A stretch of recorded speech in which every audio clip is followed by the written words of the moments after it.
Bismillahirrahmanirrahim. Assalamualaikum warahmatullahi wabarakatuh. Waalaikumsalam warahmatullahi wabarakatuh. Bagaimana kabar sahabat-sahabat percikan iman semua? Alhamdulillah. Bagaimana Ustaz kabarnya Ustaz? Alhamdulillah, Baik. Dan saya yakin juga sahabat percikan iman yang ada di rumah juga dalam keadaan sehat walafiat. Bismillahirrahmanirrahim. Allahumma sholli ala Muhammad wa ala ali Muhammad.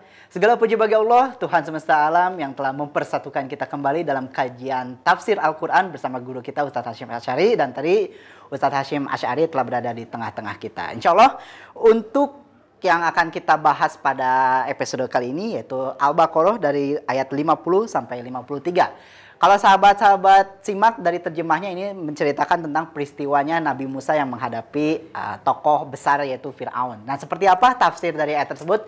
Silakan sahabat bisa disiapkan Al-Qur'annya, bisa disiapkan alat tulisnya untuk kita menyimak bersama-sama kajian tafsir bersama Ustaz Hasyim Asy'ari.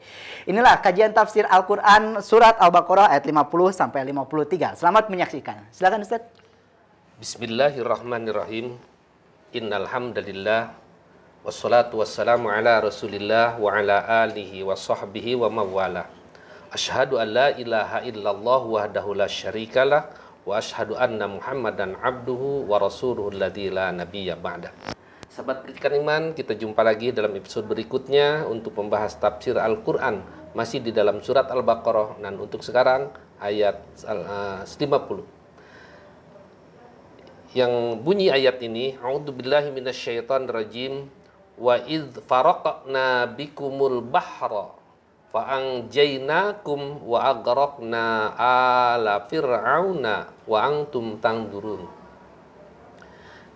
Apabila di alif bahasa wa'id dan ketika, faraqna kami membelahkan, bikum untuk kamu, al-bahra lautan, fa'anjaynakum maka kami selamatkan kamu sekalian, wa agrokna dan kami tenggelamkan ala fir'auna keluarga atau kelompok Fir'aun, wa antum dan kamu sekalian tanduruna melihat. Ayat 50 ini meskipun dekat dengan ayat 49 tapi kejadiannya yang sangat jauh. Ayat 49, wa idna jainakum min ali fir'auna, dan ingatlah ketika kami menyelamatkan kamu dari kelompok Fir'aun yang menyiksa kepada kamu sekalian dengan siksaan yang sangat jelek, yaitu menyembelih anak-anak laki-laki kamu dan membiarkan hidup anak-anak perempuan kamu. Nah, ayat 49 ini kejadiannya sebelum Nabi Musa lahir. Karena mimpinya Fir'aun itu ada, yang dulu sudah sebutkan, ada api yang keluar dari Palestina, dari sekitar Palestina, negeri Fir'aun, negeri Musa, yang keluar ke atas dan masuk ke rumah-rumah orang Kipti. Orang Kipti itu asli suku Mesir, orang Mesir. Nah, kemudian dengan takwil-takwil mimpinya bahwa pada tahun itu akan lahir seorang laki-laki yang akan merobohkan kerajaan Fir'aun. Maka Fir'aun mengadakan instruksi Fir'aun untuk mendata semua wanita-wanita orang Palestina atau orang Bani Israel, untuk mendata semua wanita yang hamil didata. Kira-kira berapa bulan, nanti lahirnya bulan apa, dikontrol. Kalau memang kebetulan anaknya laki-laki, dibunuh, bukan hanya dibunuh, tapi disembelih langsung. Kalau anak perempuan dibiarkan hidup. Nah, ini yang salahnya kayaknya yang mensensusnya, mendata. Justru yang akan merobohkan itu yang tidak tersensus, yang yaitu Musa. Ketika Musa dilahirkan, teka kontrol. Dan ada perintah dari Allah, ilham kepada ibunya Musa untuk dipalingkan, dihanyutkan ke sungai Nil. Dan betulan itu sudah rencana Allah, dan sampai Nabi Musa itu selamat. Nah, sedangkan ayat yang 50-nya yaitu wa'id farokna, dan ketika kami membelahkan untuk kamu sekalian laut. Nah, ini ketika Nabi Musa menyeberang Laut Merah. Nah, berarti ketika ayat 49 sebelum lahir, bahkan sampai setelah lahir. Nah, ketika ayat 50, ketika Nabi Musa sudah bergelut banyak, bergulat dan berusaha berdakwah dan mengajak Fir'aun dan kaumnya, termasuk juga utamanya kepada Bani Israel. Nah, ketika itu terjadi pertarungan antara ahli sihir dengan dengan Nabi Musa.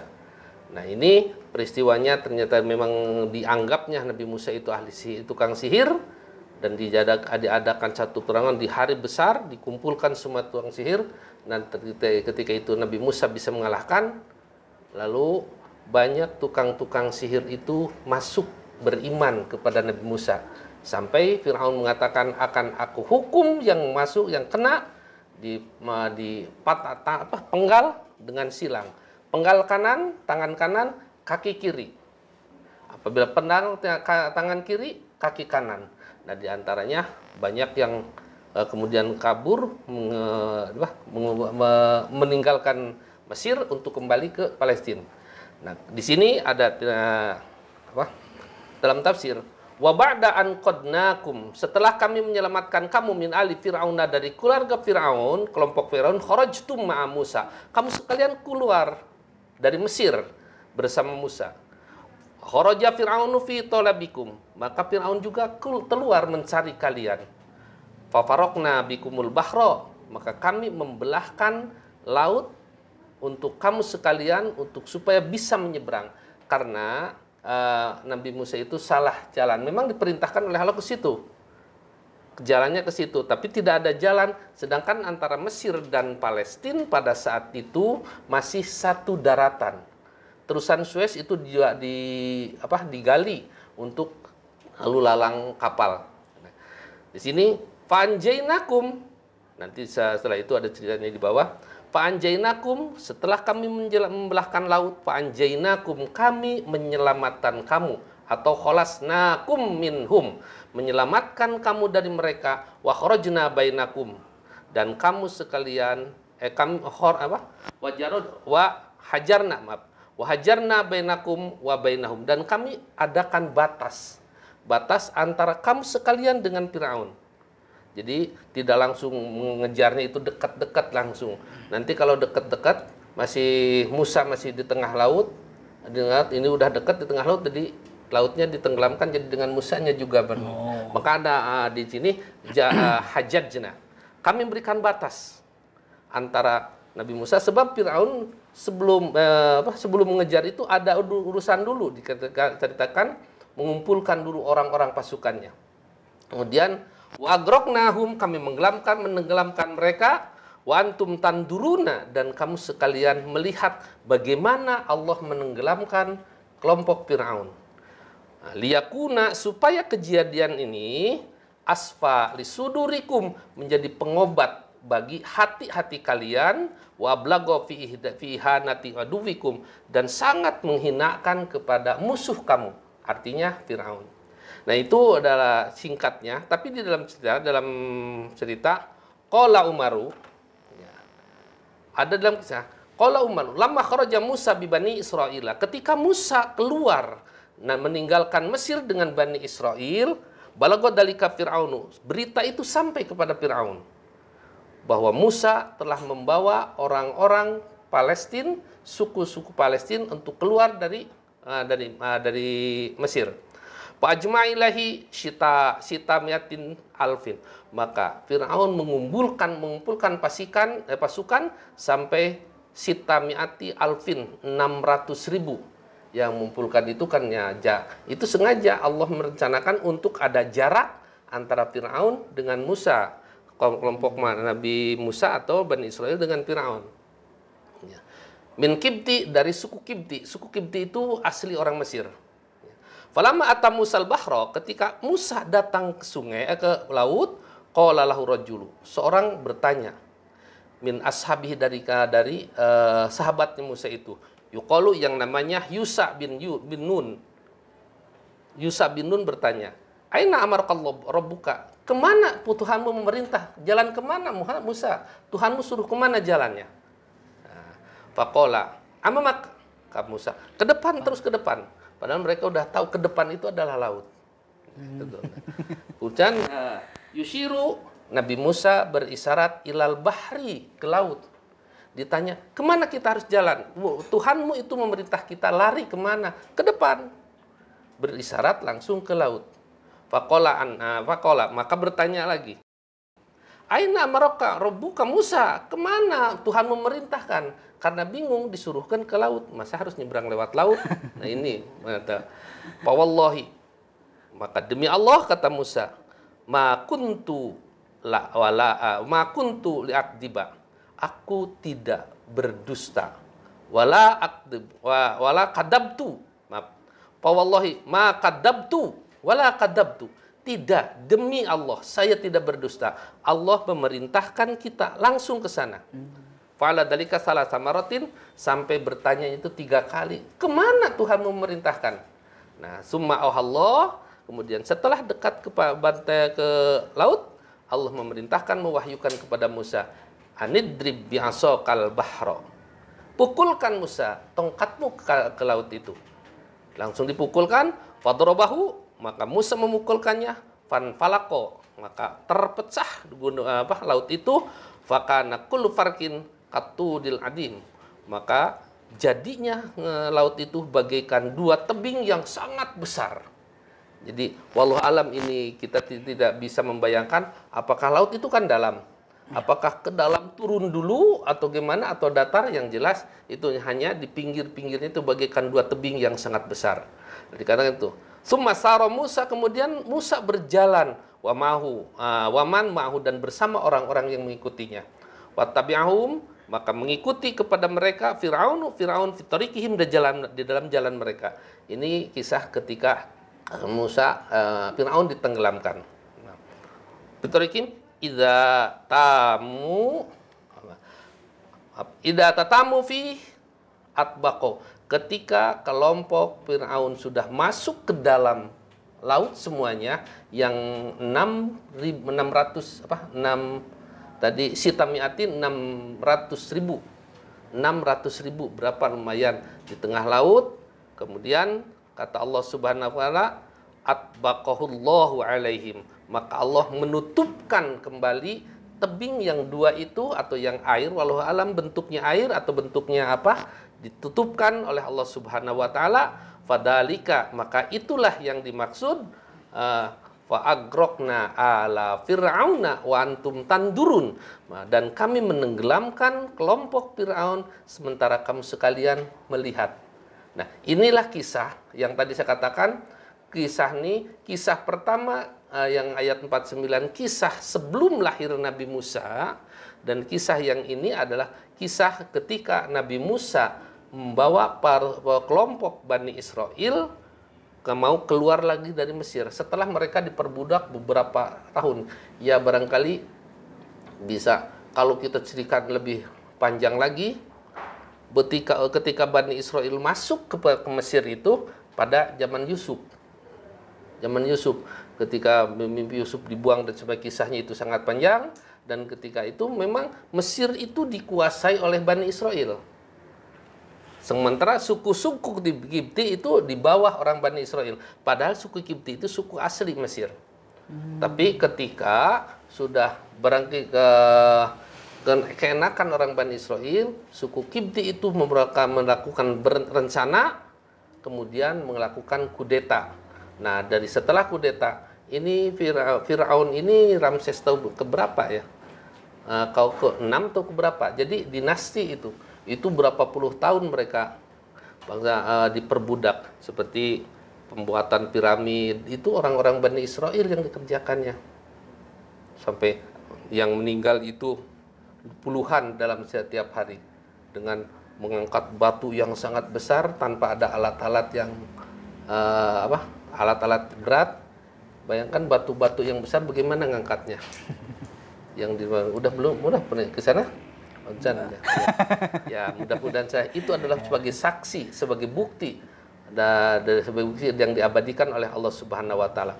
Nah, inilah yang dikisahkan wa agrokna ala fir'auna, dan kami tenggelamkan keluarga Fir'aun, kelompok Fir'aun, wa antum tandurun.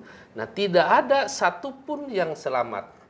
Kalau dilihat dalam filmnya, mungkin kudanya itu suruh ke depan, suruh maju menyeberang, loncat lagi, ke belakang lagi, dipaksa dan semuanya. berarti 600.000 ditenggelamkan oleh Allah Subhanahu wa taala. Itu adalah azab bagi orang kaum Firaun. Semuanya habis. Semuanya mungkin dimakan ikan atau apa, dan dalam Al-Qur'an Allah mengabadikan, kami akan mengabadikan jasadmu, jasad Firaun.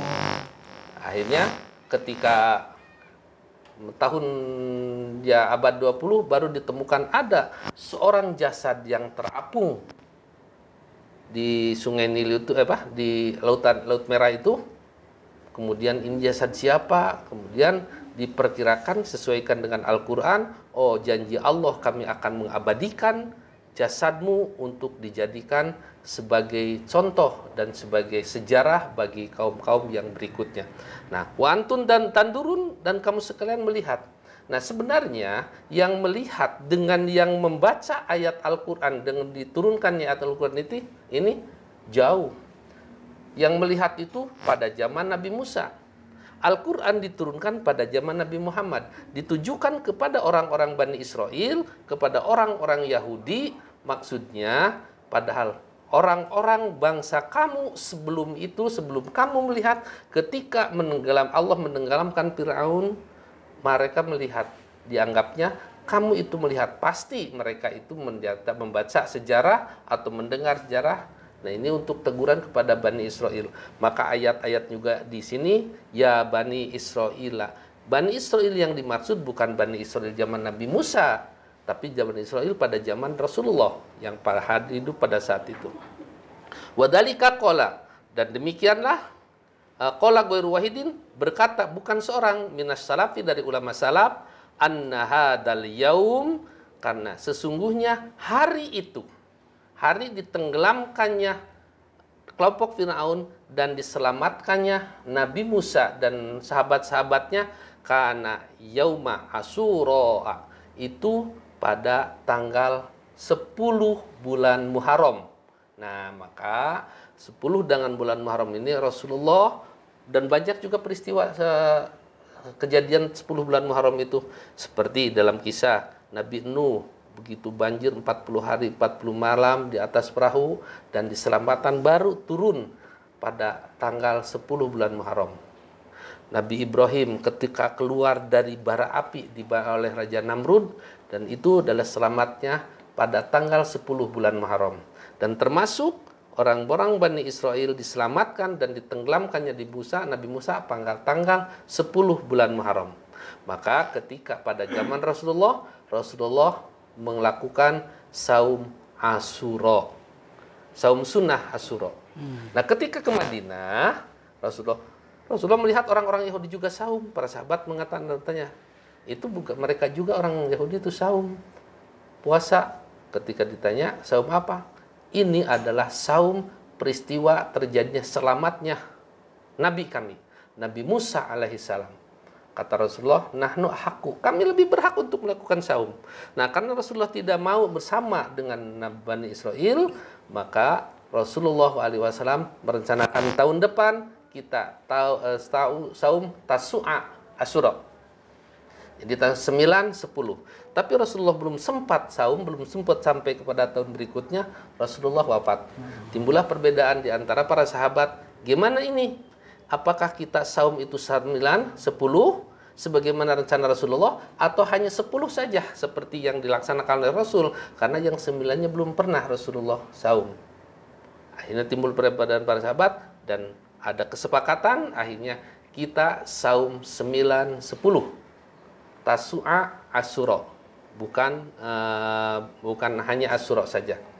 Karena walaupun Rasulullah SAW tidak sempat saum yang Tasu'anya, 9-nya, tapi itu adalah disebut sunnah hammiyah.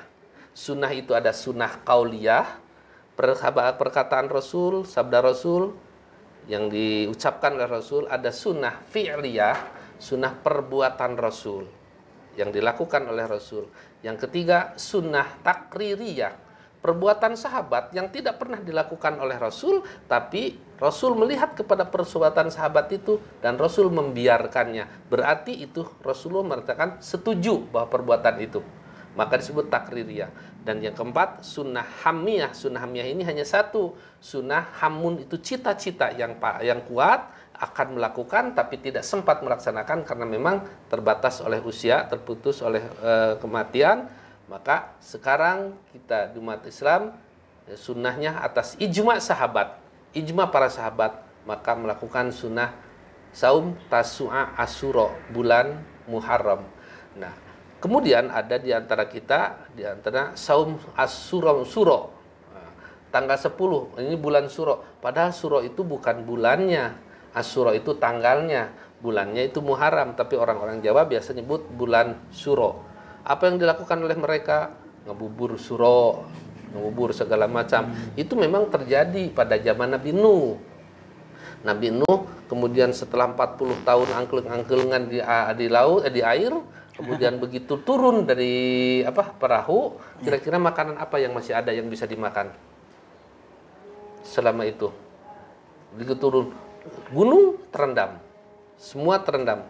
Begitu turun dari perahu, makan apa? Nah, makanya Nabi Nuh itu mengumpulkan semua barang-barang yang bisa dimakan di perahu itu. Ada kacang sedikit apa. Kalau mau berkacangan untuk opat siki maka gok kemudian digabungkan semuanya, maka disebut bubur suro, bubur tanggal 10. Akhirnya orang-orang bukan menuruti hanya bubur suronya saja.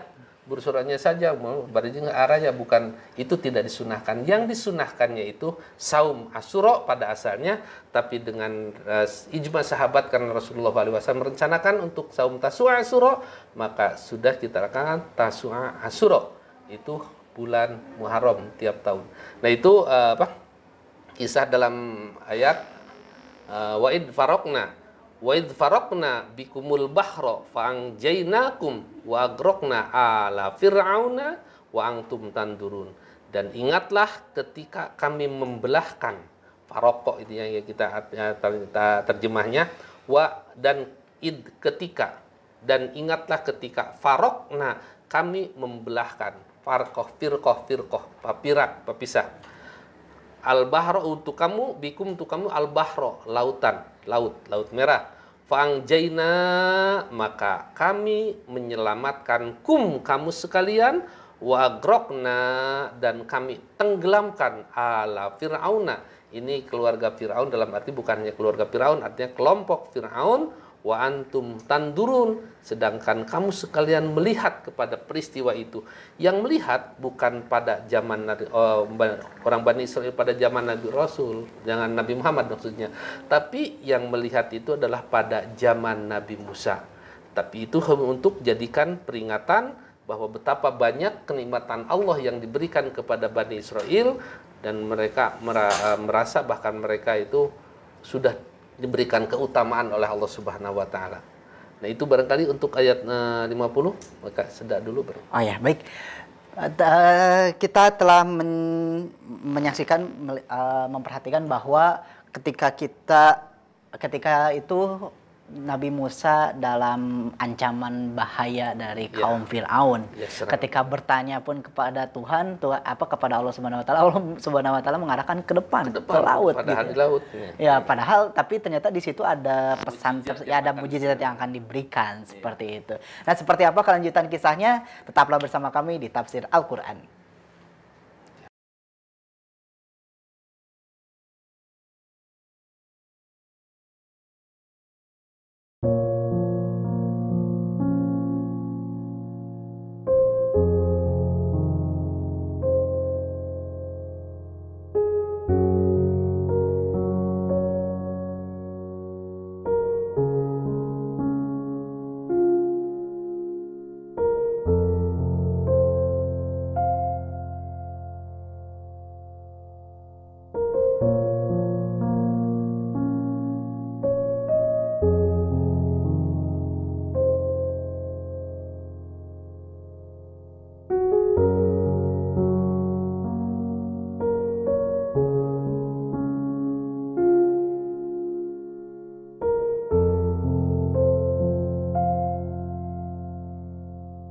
Bismillahirrahmanirrahim. Perkenalkan, nama saya Sutisna, lahir pada tanggal 28 Agustus 1974. Pekerjaan sehari-hari sebagai guru honorer di salah satu MTS swasta di daerah Bojongsoang. Ya, harapan yang ingin disampaikan, kondisi keadaan rumah kami yang seperti ini, kami mohon,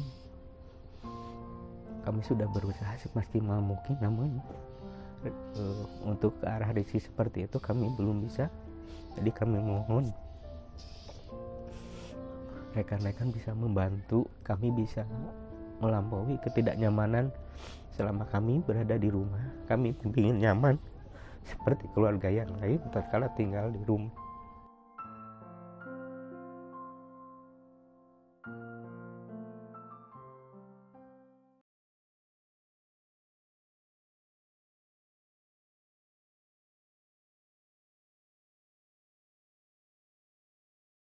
Baik, terima kasih sahabat Percikan Iman, masih bersama kami di Tafsir Al-Quran. Di segmen sebelumnya kita telah membahas surat Al-Baqarah ayat 50. Ini yang tadi dijelaskan oleh Ustadz Hashim ketika peristiwanya Nabi Musa ingin hendak menyelamatkan diri dari bahayanya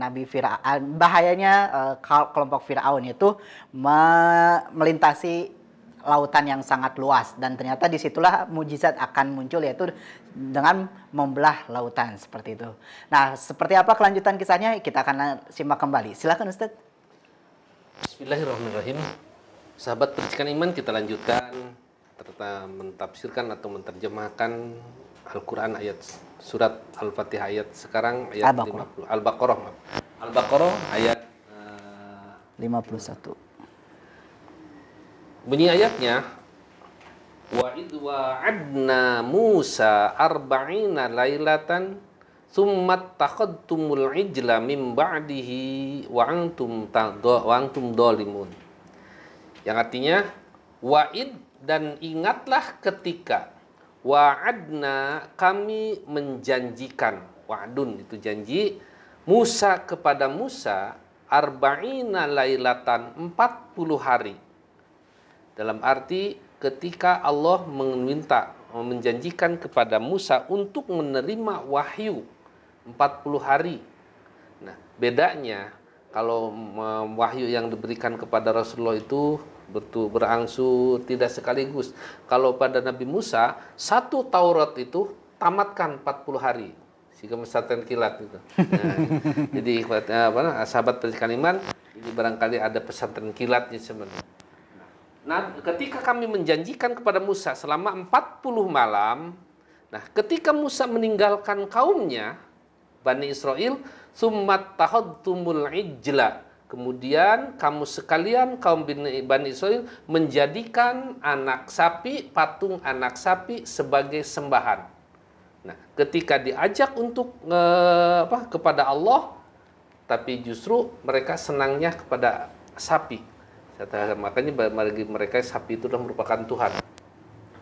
Nah, nanti ada kisah ke bawahnya, terus ada mimba'ihi, dari setelahnya Nabi Musa 40 hari itu, selama ditinggalkan 40 hari, wa antum dolimun, dan kamu sekalian itu berlaku dolim, berbuat dolim, meletakkan sesuatu bukan pada mestinya, itu dolim namanya. Ketika mereka menyembah sapi, itu bukan tempatnya, itu dolim. Sama saja ketika duduk kita di atas meja, itu dolim kecil-kecilan sebenarnya, karena memang itu meja bukan untuk duduk. Dan kalau banyak juga kedoliman atau dolim dalam hukum, dolim dalam segala macam. Artinya ini mengingatkan kepada Bani Israel, wadkuru, dan ingatlah kamu sekalian nikmati kepada nikmatku, kenikmatan dari Allah, yaitu alaikum, kepada kamu, fi afi ankum, tentang memaafkannya kepada kamu sekalian. Nah, itu dimaafkan, tidak dihancurkan oleh Allah. Padahal sudah wajar kalau mereka sudah berbuat berbagai macam kedoliman, kalau Allah menghancurkan seperti dihancurkannya Fir'aun dan sebagainya, itu sudah wajar sebenarnya. Tapi mereka memang dikatakan oleh mereka itu, Bani Israel itu anak anak Nabi siapa? Nabi Ishak, Yakub, Yakub itu gelarnya Bani Israil. Isra itu tuh hamba, Il itu Tuhan, sama dengan Abdullah. Bani Israil itu adalah anak cucu Yakub. Nah, ketika Allah mengingatkan kepada mereka, ingat kamu sekalian ketika Nabi Musa dipanggil oleh Allah untuk menerima wahyu selama 40 hari, kamu sekalian menjadikan anak sapi sebagai sembahan. Wa ma'abattum, ketika kamu sekalian menyembah al-ijla, anak sapi, ba'da dhihabi Musa, setelah kepergian Nabi Musa. Setelah Nabi Musa pergi, kemudian mereka sengaja membuat anak patung anak kepala sapi, kepala anak sapi maksudnya. Itu dari emas yang dibuat oleh Samiri. Dalam kisah lain ada. Limiqati rabbihi, untuk menepati janji Tuhannya, indan qidoi amadil maudi, ketika menuntaskan janji itu, wakanat arba'ina yauman, dan selama Nabi Musa itu 40 hari di Gunung Tursina langsung menerima wahyu. Kalau Nabi Muhammad pertama saja di Gua Hira hanya 5 ayat, selainnya langsung berurutan selama sampai 23 tahun. Kalau Nabi Musa langsung terima anggeskeun selama di pesantren kilat kan. Nah, kalau di dalam ayat lain bukan 40 hari, di dalam surat Al-A'raf, qala Allah Ta'ala, telah berfirman Allah Ta'ala, wa wa'adna Musa salasina lailatan, dan ketika kami menjanjikan kepada Nabi Musa salasina lailatan, 30 hari, wa tamamna, dan kami sempurnakan bi asrin, dengan 10 hari. Jadi kalau yang ini ayat Al-Baqarah 40 hari langsung, tapi kalau dalam surat Al-A'raf 30 hari ditambah 10 hari. Jadi sebenarnya gitu juga sebenarnya. Annaha du qa'datin. Annaha yang itu bulannya Dzul Qa'dah. Di bulan Dzulqa'dah. Pertama Dzulqa'dah itu kapan?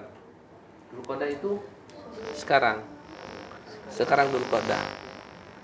Nah, nanti masuk kepada yang 10 harinya disempurnakan bikamalihi wa ashrin, dengan 10 harinya disempurnakan 10 hari min Dzulhijjah, di bulan Dzulhijjah. Jadi Dzulqa'dah, Dzulhijjah 10 hari. Nah, itu yang tepatnya 40 hari.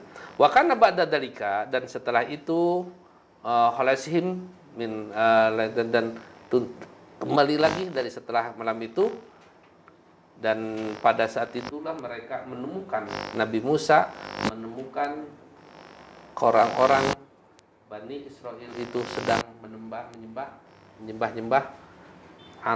patung anak sapi yang dibuat oleh Samiri. Padahal itu dititipkan kaumnya itu kepada Nabi Harun. Nabi Harun itu masih saudaranya, masih kerabatnya Nabi Musa. Itu kenapa Nabi Harun? Dia memang Nabi Harun itu orangnya fasih dalam berbicara, cuma memang lamban atau lemah di dalam bertindak. Maka Nabi Musa itu sampai marah kepada Nabi Harun. Nah, ketika itu setelah Allah menyelamatkan, setelah Allah melihat dan Musa melihat kejadian mereka, ini Allah memaafkan. Summa afauna, kemudian kami memaafkan ankum, kepada kamu sekalian. Allah memaafkan. Mim ba'di dzalika, dari setelah itu, la'allakum tashkurun, agar kamu sekalian bersyukur. Nah, dimaafkan oleh Allah, tidak diberi adab, tidak disiksa dan tidak dihancurkan, tapi dimaafkan. Dan orang Bani Israil itu sering dimaafkan, diselamatkan, dimaafkan, dan berbagai macam perbuatan dosa yang sangat besar, tapi oleh Allah itu dimaafkan. Makanya mereka orang Bani Israil itu merasa kami ini adalah anak-anak Allah, dan kami tidak akan masuk surga, tidak akan masuk neraka, paling hanya beberapa hari saja. Mereka menyatakan dalam Al-Quran seperti itu kepada Rasulullah. Kemudian dalam ayat berikutnya, wa id ataina Musal kitab, dan ingatlah ketika kami memberikan memberikan kepada Nabi Musa Alkitab wal Furqan dan Al-Furqan. Nah, yang dijanjikan oleh Allah 40 hari, 40 malam di Gunung Dursina, wahyu itu yang maksud Alkitab, yaitu Kitab Taurat wal Furqan dan Al-Furqan. Kenapa Al-Furqan? Al-Furqan itu adalah pemisah antara hak dengan batil, antara halal dan haram, antara salah dan benar. Itu Al-Furqan. Kitab itu sebenarnya begitu. Al-Quran sama disebut Al-Furqan. Semua Al-Quran untuk memisahkan mana halal, mana haram, mana hak, mana batil, dan sebagainya. La'allakum tahtadun, supaya kamu sekalian mendapatkan hidayah. Hidayah dalam arti hidayatuddin. Hidayah dalam sering saya sampaikan, hidayah itu ada wijdan, hawas, akal, dan hidayatuddin. Kalau yang wijdan, hawas, akal itu gratis, langsung tidak usah minta, kita cari. Allah memberikan langsung kepada hewan, kepada makhluk Allah, kepada manusia. Tapi kalau hidayatuddin, hidayah agama, harus diikuti, harus mencari, harus dipelajari. Nah, makanya Allah memberikan kitab kepada Nabi Musa itu sebagai furqan, sebagai pemisah, supaya kamu sekalian mendapatkan hidayah, mana yang benar, mana yang tidak benar, mana yang salah, mana yang keliru, dan sebagainya. Artinya, Alkitab itu, yakni At-Taurat, yakni kitab yang diberikan kepada Nabi Musa itu At-Taurat. Wal Furqan atau yang Furqan bukan berarti kitab dan Al-Furqan, bukan berarti dua, tapi huwa Al-Furqan itu ma yufarriqu bainal haqqi wal batil, yang bisa membedakan antara hak dan batil. Kemudian wal huda, dan juga petunjuk. Dan dari petunjuk wad dolalati, dan kesesatan. Bisa dibedakan ukuran sesat dan mendapat hidayah itu adalah kitab. La'alakum tahtadun, agar kamu sekalian mendapatkan hidayah. Wa fi qauli wa qaulu fi suratil A'raf, dan firman Allah di dalam surat Al-A'raf, laqad ataina Musal kitaba, dan sungguh kami telah memberikan kepada Nabi Musa al-kitaba, kitab, mim ba'di ma ahlaknal qurun, setelah menghancurkannya satu generasi, qurunil ula, qurun yang pertama itu basairul linnasi, untuk sebagai pandangan bisa melihat, agar manusia itu bisa melihat, untuk manusia hudan, hidayah, warahmatan, dan sebagai rahmat, la'allakum tadakkarun, agar kamu sekalian mengambil pelajaran, berpikir, tadakur, berzikir, ingat kepada Allah Subhanahu wa taala, bahwa Allah sudah banyak memberikan kenikmatan kepada mereka, dari diselamatkannya, dan mereka melihat dihancurkannya musuh-musuhnya dengan tanpa ada usaha mereka. Karena kalau dengan usaha mereka, mungkin mereka itu sudah kalah. Karena itu pada umat-umat yang terdahulu, Allah mengatakan tidak dilawan oleh nabinya, dihancurkan, semua dihancurkan hanya dengan Allah sendiri. Nabi Nuh dilawan bukan musuhnya, Fir'aun dilawan bukan musuhnya, tidak dilawan. Nabi Nuh, semua nabi-nabi, hanya Rasulullah SAW bersabda, ya Allah, jangan kau hancurkan mereka, musuh-musuh kami, musuh-musuhmu itu dengan tanganmu sendiri. Serahkanlah kepada kami, dan ada usaha-usaha kami, tapi kami minta bantuan dan pertolongan. Pertama, perang Badar. Perang Badar jumlahnya berapa? Kaum kafir sekitar 1.100. Orang Islam 312. Tapi bisa porak-poranda. Dilawan oleh pasukan Rasulullah SAW, tapi tidak terlepas dari pertolongan Allah, karena memang Rasulullah SAW meminta, jangan mereka hancurkan oleh tanganmu sendiri, tapi serahkanlah kepada tangan-tangan kami dengan bantuanmu.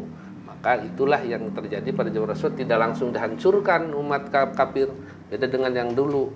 Nah, karena itu di sini mengingatkan supaya ingat Bani Israil itu wa id ataina Musal kitaba wal furqan la'allakum tahtadun. Ingatlah ketika kami memberikan kepada Musa Alkitab dan Al-Furqan. Yang dimaksud kitab Al-Furqan itu juga kitab, dan fungsinya adalah Al-Furqan untuk membedakan mana yang hak dan batil, hidayah dan mana dolalah, dan yang sesat mana juga yang ada di dalam petunjuk Allah Subhanahu wa taala.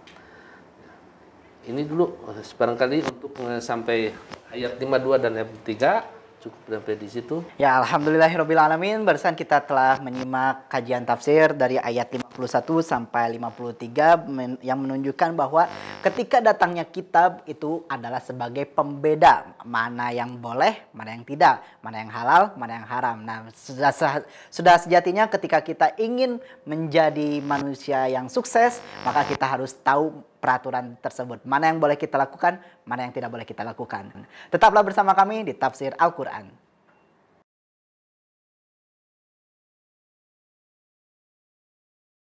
Sahabat, bayangkan bagaimana apabila sahabat bisa mewakafkan Al-Quran.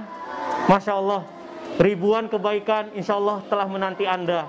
Karena setiap huruf yang mereka nanti akan bacakan itu akan menjadikan pahala buat kita semuanya. Maka dari itu sahabat Percikan Iman, mari yuk kita berwakaf untuk wakaf Al-Quran di Percikan Iman.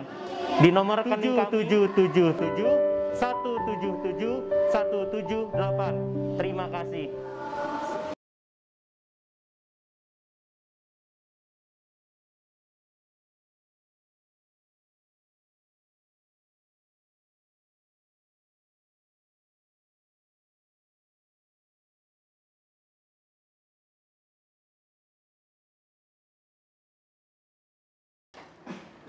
Baik, terima kasih sahabat Percikan Iman masih bersama kami di Tafsir Al-Quran. Nah, bagi sahabat Percikan Iman yang ada di sini, silakan yang ingin bertanya, silakan. Oke, silakan. Baik, terima kasih atas kesempatannya. Ustadz, saya izin bertanya. Apakah ada keterangan mengenai redaksi yang Allah sampaikan kepada Nabi Musa ketika memerintahkan Nabi Musa untuk berlari menjauhi kejaran dari Fir'aun? Terima kasih atas pertanyaannya. Kalau mengenai melarikan diri dari Mesirnya, itu kemauan Nabi Musa, ingin membawa kembali orang-orang Bani Israel keluar dari cengkraman Firaun dari Mesir, mau kembali lagi ke Palestina. Nah, kemudian hanya karena memang di dalam tafsir aja, dalam keterangannya Nabi Musa langsung saya berangkat. Kemudian karena berangkatnya itu menuju ke arah laut, maka diantaranya Yusha bin Nun ini yang bertanya, Aina amaraka rabbuka ya Musa, kemana Tuhanmu memerintah kita pergi? Kemudian bertanya lagi, menjawab, Qala Nabi Musa, amamaka, ke depan kita, ke depanmu terus. Ya. Kemudian wa yusiru, dan Nabi Musa menunjukkan itu ilal bahri, ke laut. Maka bingung lagi Yusha bertanya lagi, amaraka rabbuka, aina amaraka rabbuka ya Musa, kemana? Sampai 3 kali Musa mengatakan, fawallahi ma kadzabtu wala kadzabtu, demi Allah saya tidak berdusta, saya tidak berdusta. Allah memerintahkan ke depan terus. Nah, ketika sampai melakukan itu, setelah di depan laut, bingung, baru Allah mewahyukan, wa auhallahu ila Musa anibri bi asaqal bahr. Kemudian Allah memerintahkan Musa, pukulkan wahai Musa tongkatmu ke laut. Nah, ini tidak didapatkan dalam tafsir dalam Al-Quran, walau alam di dalam kitab Taurat, mungkin juga enggak dalam kitab Taurat, atau ada atau enggak, walau alam. Cuma dalam Al-Quran itu tidak ada, hanya dikatakannya yang ada itu wa'id farokna bikumul bahro, dan ketika kami membelahkan untukmu laut, itu maksudnya Laut Merah, untuk dibelahkan untuk menjadi tempat lewatnya orang-orang Bani Israel bersama Nabi Musa. Nah, hanya dikatakan tentunya perintah itu karena memang perintah berdasarkan wahyu. Sebenarnya ahli tafsir ketika mereka sudah mentok ke laut, kemudian auhallahu ila Musa, Allah mewahyukan kepada Musa, ketika Musa juga mungkin bingung kemana ini, maka adidrib, anidrib bi'asaqal bahra. Jadi Musa, pukulkan tongkatmu ke laut itu. Fadrobahu, maka Nabi Musa memukulkan, fanfalaqo, maka terpecahlah. Di sana fakana kulla firkin, maka tiap sebelahnya itu bagaikan bukit yang sangat tinggi, tebing yang sangat tinggi. Nah, itu di dalam tafsir. Jadi perintahnya tidak dimuat dalam Al-Qur'an, tapi itu adalah merupakan tabit tentang yang dilakukan oleh Musa itu atas dasar perintah Allah. Itu barangkali. Oh, ya. Baik, silakan untuk selanjutnya sahabat yang selanjutnya. Oke, silakan. Bismillahirrahmanirrahim. Ustaz, Ana mau bertanya, kenapa Bani Israel itu sombong? Ya, silakan Ustaz untuk dijawab. Memang kenapa Bani Israel itu sombong? Faktor kesombongan itu macam-macam. Ada orang sombong karena ilmu, ada yang sombong karena harta, ada sombong karena senioritas, dan banyak juga ada karena sombong ke pejabatnya, kejabatan. Fir'aun sombong karena jabatan, Qarun sombong karena hartanya, dan Fir'aun juga sombong karena ilmunya. Dikatakan itu Fir'aun. Nah, di antara Bani Israel merasa sombong itu karena mereka anak keturunan Nabi. Dari Nabi Ibrahim, kemudian anaknya yang satu Ismail, dari Ismail putus dulu, tidak ada para nabi dari Ismail. Kemudian dari Ishak ke Yakub, dari Yakub Nabi. Nah, Bani Israel itu dari Yakub, karena Yakub itu gelarnya Israel. Isra artinya, ini bahasa Ibrani, Isra itu artinya hamba, Il itu adalah Tuhan. Kalau di bahasa Arab kan Abdullah, hamba Allah, maksudnya hamba Tuhan. Nah, kemudian karena mereka selalu dimanjakan oleh Allah, fasilitas disegerakan dari mulai ke penguasaan di banyak lagi, maksudnya banyak lagi fasilitas Allah memang mengatakan wapadolna alal alamin. Kami sudah mengutamakan kamu sekalian di atas segenap alam. Dari merasa bahkan di dalam ayat Al-Quran, kami ini adalah anak-anak Allah yang dimanjakan, sehingga kami, bangsa kami tidak akan masuk neraka illa ayyamam ma'dudah, kecuali hanya beberapa hari saja. Nah, itu kesombongan mereka, itu faktornya adalah faktor dari keturunan. Nah, mungkin juga ada orang kita sekarang yang merasa sombong dari faktor keturunan, ada orang juga kan gitu. Walaupun dia sendiri tidak perlu tidak termasuk kepada orang yang mempunyai kelebihan. Nah, itu diantara sombongnya itu karena mereka merasa menyatakan kami adalah anak-anak Allah yang diutamakan. Itu yang faktor mereka menjadi sombong itu. Jadi karena faktor keturunan mereka. Dari Nabi Ibrahim dekat, kemudian ke Ishak, kemudian Yakub. Nah, sedangkan Nabi Ismail, sampai Nabi Ismail putus dulu para nabi. Dan muncul lagi nabi dari Nabi Muhammad, itu jalur Ismail. Kalau dari situ Isa dan seterusnya dari nabi sebelumnya juga banyak lagi yang nabi sebelumnya. Bahkan karena nabi itu nabi orang yang mendapatkan wahyu tapi hanya untuk sendiri, tidak untuk disampaikan kepada yang lain. Kalau Rasul, dia mendapatkan wahyu untuk sendiri dan untuk disampaikan kepada yang lain. Seperti Nabi Zakaria, dapat wahyu enggak? Nabi Zakaria dapat wahyu ketika dia mengharapkan punya anak, udah tua, tidak punya anak, kemudian ada dapat wahyu. Kamu dia dalam ayat dalam Keluaran itu, Allah akan memberi kabar gembira kepadamu seorang anak yang namanya Yahya. Bagaimana kami punya anak? Sedangkan kami ini tidak. Udah tua, istri saya mandul. Bagi Allah itu adalah sangat yang mudah. Nah, hingga dikatakan apa ciri-cirinya? Terus itu adalah wahyu yang kepada Nabi Zakaria. Tapi wahyu yang kepada Nabi itu tidak bisa, tidak boleh, tidak perlu disebarkan kepada umatnya. Nah, ciri-cirinya kata Allah itu, kamu tidak akan berbicara selama 3 hari 3 malam kecuali dengan isyarat. Nah, itu untuk Nabi Zakaria. Tapi bukan sekarang. Bagaimana kalau orang sekarang tidak punya anak, 2 tahun tidak punya anak? Ada orang mengatakan Sok puasa ngomong sigan Jakaria itu bukan untuk umatnya, tapi Nabi. Kalau Rasul, yaitu diantaranya mendapatkan wahyu untuk mereka, untuk para Rasulnya dan juga untuk umatnya.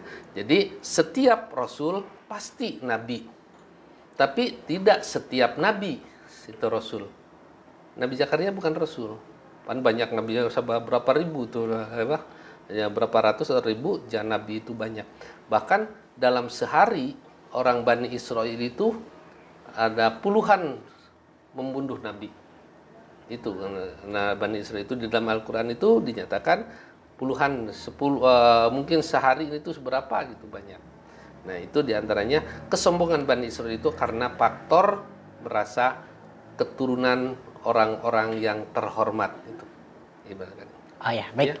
Silakan untuk sahabat yang lain, ada yang ingin bertanya? Silakan. Assalamualaikum warahmatullahi wabarakatuh, Ustadz. Saya ingin bertanya, mulai beradanya kaum Bani Israel itu sejak kapan gitu? Soalnya kalau lihat dari dulu pas zaman Nabi Adam kan belum ada gitu. Terima kasih. Ya, silakan Ustaz. Terima kasih. Ya, tapi seperti saya katakan, Bani Israel itu gelar untuk Yakub.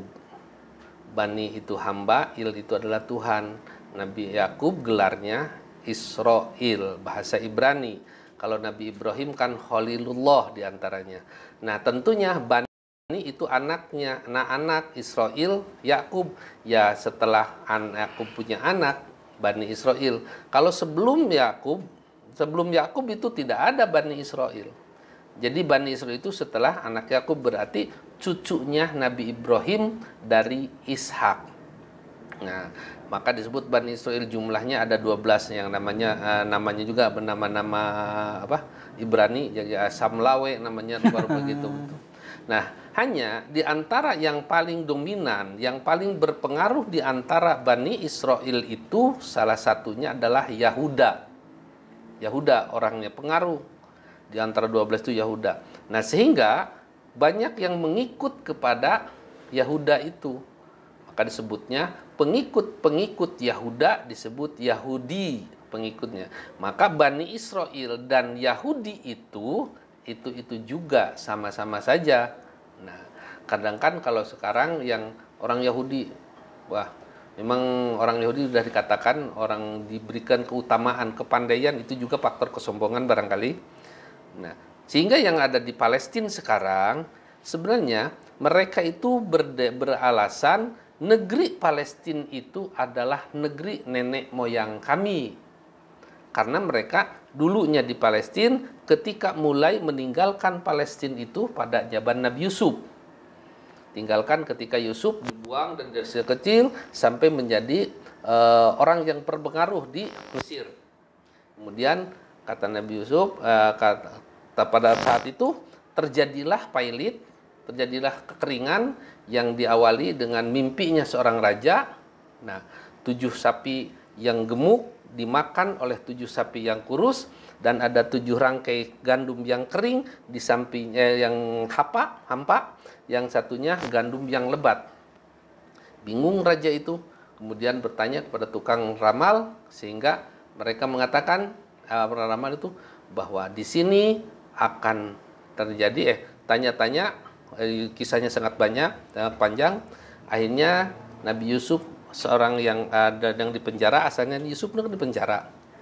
Nah, di penjara, kemudian bersama Nabi Yusuf ada 2 orang yang di penjara. Kemudian 2 orang itu bertanya kepada Yusuf, Yusuf, kamu ini, saya lihat wajah kamu ini orang-orang baik, dan pasti kamu akan bisa mentakwilkan mimpi kami. Apa mimpinya? Kan Yusuf berbicara pada Yusuf, saya bermimpi tadi malam, saya mengusung roti di kepala, tapi di rotinya itu dipatuk oleh burung sampai habis. Oh iya. Yang satu lagi, saya juga mimpi apa? Mimpi memeras anggur, sampai memeras anggur terus-terusan. Nabi Yusuf, saya akan menjelaskan kepada kamu sebelum makanan datang kepada kamu. Kemudian Yusuf kemudian, yang kamu memerah anggur, besok kamu tidak akan lama besok atau tidak akan lama lagi kamu dikeluarkan dari penjara dan kamu bisa lagi kerja di kerajaan. Ya. Kalau saya yang makan roti gimana? Maaf aja, kamu itu akan kena hukuman pancu, akan kena hukuman mati dan sampai kamu disalib dan kepalamu itu habis dimakan burung bangke. Dan ternyata kenyataan betul, yang satu dihukum mati, yang satu kerja lagi. Nah, tidak lama yang bermimpinya itu raja, yang tadi seekor sapi yang kurus makan sapi yang gemuk, atau yang ada 7 rangkai, 7 sapi tadi, 7 sapi yang gemuk, yang kurus memakan 7 sapi yang gemuk, 7 rangkai gandum yang hapa. Kemudian ada juga 7 gandum yang lebat. Bingung semuanya. Tanya-tama tukang remel, tukang apa, enggak ada pada tahu. Kemudian orang yang keluar itu berkata, saya bisa menunjukkan orang yang bisa mentakwilkan mimpi itu. Nah, kemudian di mana yang dipenjara? Yusuf. Suruh ke sini. Nah, kemudian Nabi Yusuf dipanggil dan dinyatakan bahwa negeri ini akan terjadi kekeringan. Pertama, ini negeri Mesir sampai daratannya sampai Palestina akan subur selama 7 tahun. Nah, tapi setelah subur 7 tahun, tapi akan mengalami kekeringan 7 tahun juga. Nah, makanya itulah gambarnya gambaran sapi yang kurus, 7 sapi yang kurus makan 7 sapi yang gemuk. Maka ini ada gandum yang lebat itu 7 tahun dan ada gandum 7 tangkai gandum yang hapa itu juga 7 tahun yang kering. Ya. Akhirnya kata, udah aja kalau gitu kamu jangan dipenjara terus. Ya. Memang ada dialog lagi penyebabnya, pokoknya saya harus dibersihkan nama saya dari tuduhan-tuduhan pencemaran dari permainan perempuan itu. Akhirnya sudah dibersihkan, ya. Jadi Yusuf itu baru dijadikan sebagai jadi kepala bulog di sana. Nah, setelah kepala bulog, jadi setiap panen jangan dibombar-ambur, jangan disimpan, terus disimpan di sana selama 7 tahun. Sebab kita akan mengalami 7 tahun yang kering. Dan setelah 7 tahun itu, betul 7 tahun berikutnya kering. Jangankan panen, tumbuh pun tidak. Nah, keringan itu karena peceklik merembet sampai Palestina. Yang mereka, yang kakak-kakak ya Yusuf itu anak Bani Israel juga kan, anak itu juga kan, Yakub juga Yusuf itu kan. Nah, udah keringan, akhirnya minta ke sana. Di sana di Mesir katanya membagi-bagi, ada orang baik membagi-bagi. Nah, bukan membagi sebenarnya, beli ke sana. Ya, yang 11 orang datang ke sana, adik kakaknya barangkali. Terusan udah penukarannya dimasukkan lagi, tukarannya dimasukkan lagi. Aduh, bilang kepada aku, Bapak, ini orang baik sekali. Kita diberi makanan, tapi penukarannya diberikan kepada kita. Ya. Kemudian Nabi Yusuf bertanya, nanti kalau kamu kesini lagi, bawa saudaramu yang sebapak. Karena Yakub itu punya anak istrinya 3. Yang sebapak itu adiknya Yusuf, namanya Bunyamin. Nah, setelah itu bilang kepada Yakub, Bapak, kami tidak akan pergi ke sana kalau tidak Bunyamin tidak ikut. Yakub tidak percaya, bohong lagi, kamu mau jadikan apa lagi Bunyamin? Dulu kakaknya sudah tidak ada sampai sekarang juga. Nah, kemudian mereka tidak mau pergi. Betul, Pak. Walaupun kalau betul Bapak tidak menyerahkan Bunyamin, kami tidak akan pergi. Ya, akhirnya, ya boleh kamu pergi, tapi kamu jangan datang dari satu pintu. Dari sini datang sana. Yusuf melihat, mana ini orang-orang ini udah ada, tapi adik saya nggak ada. Tiba-tiba, oh ini Bunyamin. Kemudian ke tukang takarnya, nih, nanti kalau kamu beres nakar, masukkan takaran ini ke karung punya Bunyamin. Nah, setelah mau pergi, Yusuf pura-pura, teorinya pura-pura kehilangan. Jangan dulu pergi semua. Ini ada yang hilang. Jadi mana? Ada dalam karung Bunyamin. Ini bangsatnya. Yang lain boleh pulang. Ini yang saya tahan. Nah, itu ditahan Bunyamin. Bunyamin adiknya. Dia bingung-bingung. Akhirnya, Min, ya Akang Yusuf. Nah, jadi dia baru udah pulang sana, kenalkan Yusuf. Kamu di akhirnya sudah dikenalkan itu, tapi tidak, tetap aja diperlakukan bagaikan tahanan.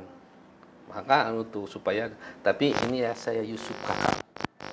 Nah, kemudian datang ke sana pulang, nangis, mau kemana? Saya juga sudah tidak percaya. Dikemanakan lagi adiknya? Yusuf sudah tidak ada, Bunyamin sudah tidak ada. Pokoknya kamu harus ambil Bunyamin dan siapa saja yang pengganti yang hukuman di antara kamu. Datang lagi, boleh saya pilih di antara kami jadi hukuman ini, kasihan bapaknya. Menangis terus sampai buta. Wah, akhirnya enggak, tidak mau, tidak bisa. Ini yang bersalah. Tapi kalau mau pulang, kata Yusuf, buka baju Yusuf, membawa baju ini, tutupkan kepada kepala bapakmu, kepada Yakub. Kemudian pokoknya tutupkan saja. Begitu tutupkan dengan mukjizatnya, dengan langsung tercium. Wah, di mana Yusuf? Ini bau Yusuf. Kata Yakub itu. Heran semuanya. Oh, Yusuf. Nah, akhirnya ketika buka, Yakub itu bisa lagi melihat. Akhirnya mereka datang ke sana. Sudah, ke sini semua. Ke sini. Ke Mesir, tinggalkan Palestina. Nah, di situ yang dikatakan dalam Al-Qur'an dalam surat Yusuf, ya abati inni ra'aitu ahada asyara kaukaba wasyamsa wal qamara ra'aituhum li sajidin. Ketika itu masih kecil, Yusuf ketika anak-anak, dia bermimpi melihat 11 bintang, bulan dan matahari bersujud kepadaku. Nah, itu sebagai pentafsirannya.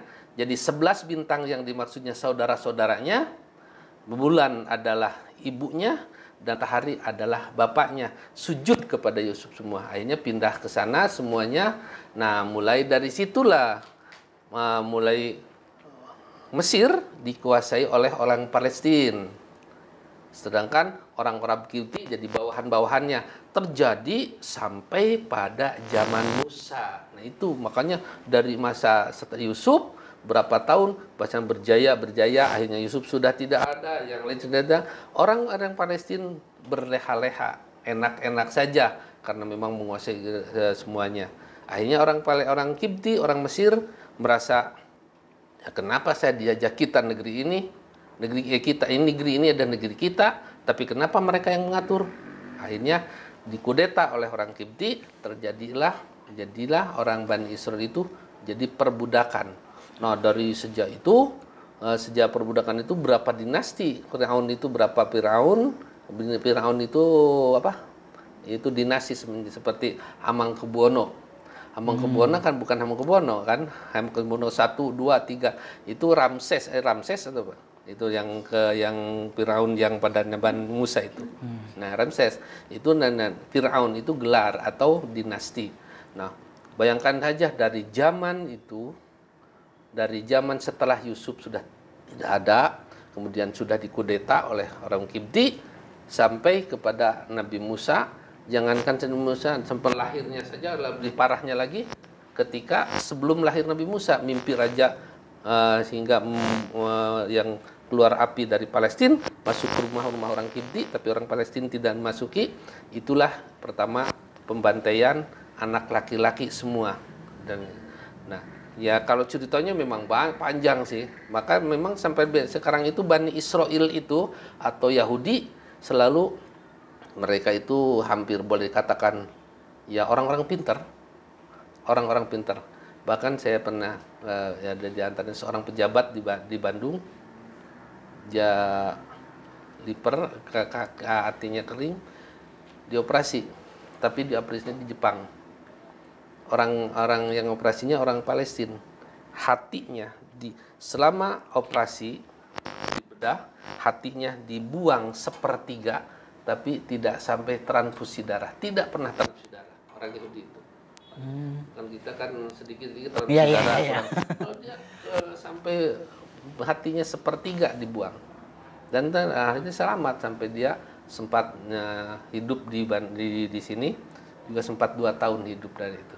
Nah, memang orang sekarang ilmu pengetahuan mereka fadolna alal alamin dari segenap alam. Keuangan, pasukan pasukan tentara keamanan dan semuanya mereka orang-orang Indonesia. Amerika itu hanya di orang-orangnya itu disetir oleh orang Bani Israel, orang Israel atau orang Yahudi diantaranya. Nah, makanya itu yang salah satu di antara banyak faktor kesombongan. Ya, makanya kalau orang Indonesia tidak sombong sebenarnya, walaupun buatan Indonesia, buatan made in Cina, dia tidak sombong, tidak memperlihatkan diri kalau mereka. Nah, itu barangkali kalau kisahnya panjang sih, hanya tadi jadi mulainya ada Bani Israel itu ya tentu setelah Yakub punya anak. Nah, itu. Ya, baik. Ya, Terima kasih Ustadz atas jawaban dari Ustadz. Sahabat Percikan Iman sudah ya terjawab semuanya ya pertanyaan dari teman-teman. Insya Allah nanti kita akan bertemu lagi di kajian tafsir ayat selanjutnya. Baik, sahabat Percikan Iman yang ada di rumah. Terima kasih sahabat Percikan Iman juga yang telah menyaksikan tafsir Al-Quran dari awal acara sampai akhir ini. Insya Allah sahabat Percikan Iman bisa kembali menyaksikan tafsir Al-Quran di streaming YouTube Percikan Iman Online atau Instagram dan Facebook Percikan Iman. Akhir kata, saya Panji Nugraha, Ustadz Hasyim Asy'ari dan seluruh kerabat kerja yang bertugas undur pamit. Billahi taufiq wal hidayah. Wassalamualaikum warahmatullahi wabarakatuh.